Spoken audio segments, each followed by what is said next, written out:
Baru-baru ini, hubungan China dan Australia semakin memanas. Pasalnya, jet tempur China telah mencegat salah satu pesawat pengintai Australia di Laut China Selatan.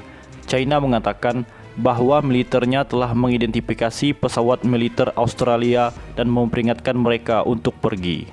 Juru bicara Kementerian Pertahanan China, Tan Kefei, mengatakan pesawat militer Australia secara serius mengancam kedaulatan dan keamanan China dan tindakan balasan yang diambil oleh militer China adalah wajar dan sah. Dia menambahkan bahwa kementerian dengan tegas menentang tindakan militer Australia di wilayah tersebut.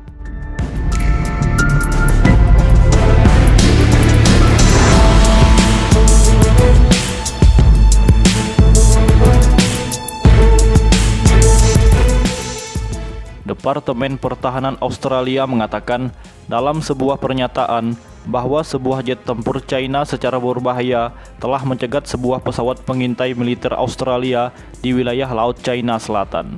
Pesawat pengintai maritim P-8 Angkatan Udara Australia dicegat oleh jet tempur China selama kegiatan pengawasan maritim rutin di wilayah udara internasional di kawasan itu.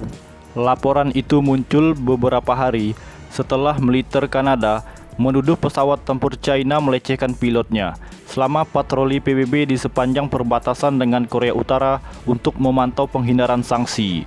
Hubungan antara Australia dan China tengah dipenuhi ketegangan baru-baru ini karena pengaruh China yang berkembang di Pasifik setelah Beijing mencari kesepakatan keamanan regional dengan negara-negara kepulauan Pasifik.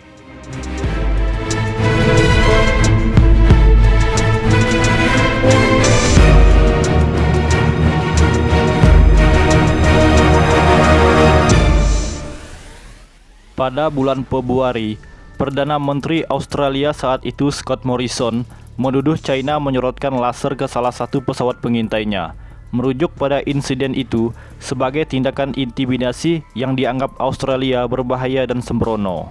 Demikian pula, Menteri Pertahanan Australia mengutuk China setelah kapal mata-mata China kedapatan beroperasi di lepas pantai barat negara itu pada Mei dan melabelinya sebagai tindakan agresif. Sekian berita yang dapat saya sampaikan. Terima kasih. Sampai jumpa kembali, bos.